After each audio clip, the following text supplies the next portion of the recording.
नमस्ते। कभी ये सोचा है कि फोन पर जो खबरें हम एक नज़र में देखते हैं वो असल में दुनिया को देखने के हमारे नज़रिए को कैसे बनाती हैं? आज हम इसी चीज़ को समझने की कोशिश करेंगे, वो भी सिर्फ एक न्यूज़ फीड के एक स्क्रीनशॉट को देखकर। अब ये सवाल सुनने में तो बहुत सीधा लगता है, पर इसका जवाब उतना ही गहरा है। जब भी कोई अपनी न्यूज़ फीड स्क्रॉल करता है तो उसे दुनिया की एक बहुत ही पेचीदा, कई परतों वाली तस्वीर दिखती है, और ये सब कुछ बस एक स्क्रीन में सिमटा होता है। तो सवाल ये है कि आखिर ये एक स्क्रीन हमें बता क्या रही है? तो पहली ही नज़र में क्या दिखता है? राजनीति, पॉलिटिक्स हावी है। लेकिन सबसे दिलचस्प बात पता है क्या है?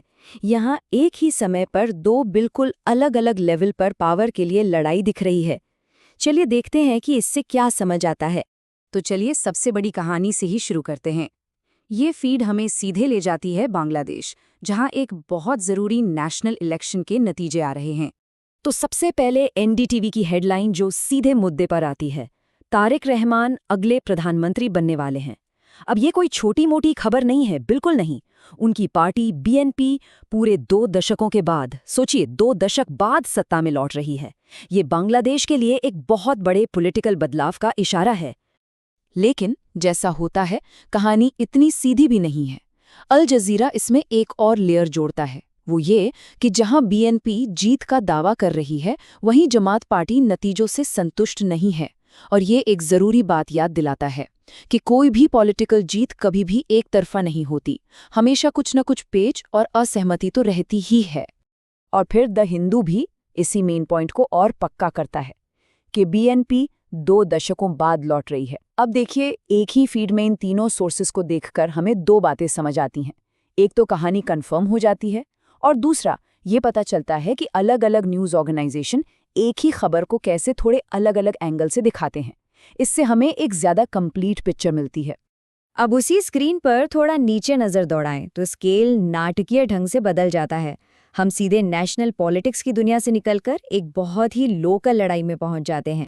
मतलब सोचिए, एक तरफ है एक नेशनल इलेक्शन जो पूरे देश का भविष्य तय कर रहा है, और दूसरी तरफ एक म्यूनिसिपल चुनाव जो सिर्फ एक शहर की किस्मत का फैसला करेगा, जहां कांग्रेस, बीआरएस और बीजेपी जैसी पार्टियां आपस में भिड़ रही हैं।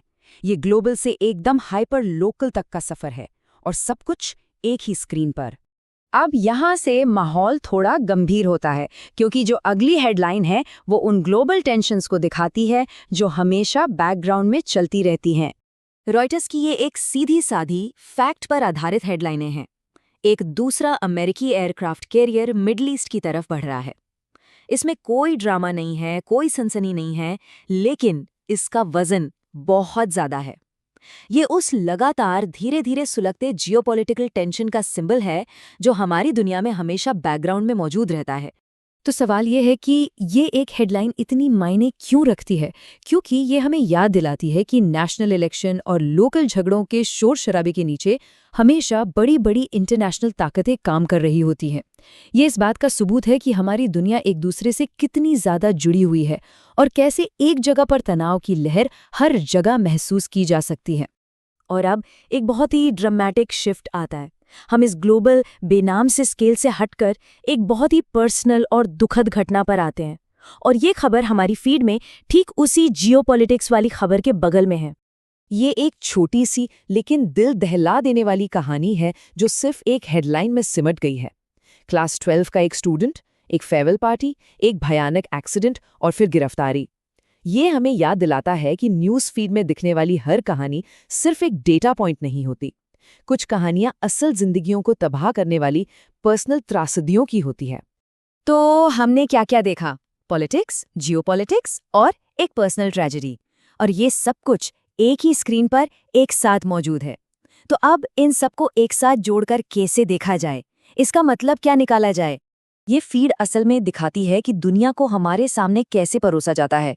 कुछ अनदेखे एल्गोरिथम बांग्लादेश में सत्ता बदलने जैसी बड़ी ग्लोबल कहानियों को एक स्टूडेंट की पर्सनल ट्रेजेडी के ठीक बगल में रख देते हैं। एक ही घटना पर कई नजरिए एक साथ दिखते हैं, और ग्लोबल टेंशन और लोकल घटनाएं एक ही स्क्रीन पर जगह बनाती हैं। मतलब हर स्क्रॉल सिर्फ खबर नहीं है, ये एक कहानी है कि इस वक्त दुनिया की प्राथमिकताएं क्या हैं। और ये सब हमें एक आखिरी बहुत ज़रूरी सवाल पर लाकर खड़ा करता है। बात सिर्फ जानकारी लेने की नहीं है, बल्कि ये समझने की है कि जानकारी को जिस तरह से पेश किया जाता है वो हमारे नजरिए को कैसे बनाता या बिगाड़ता है। तो अगली बार जब भी कोई अपनी फीड स्क्रॉल करे तो ये सवाल पूछना बनता है, जिस तरह से इन कहानियों को एक साथ रखा गया है वो दुनिया को देखने के मेरे तरीके पर क्या असर डाल रहा है। ये एक ऐसा सवाल है जिस पर हम सभी को सोचना चाहिए।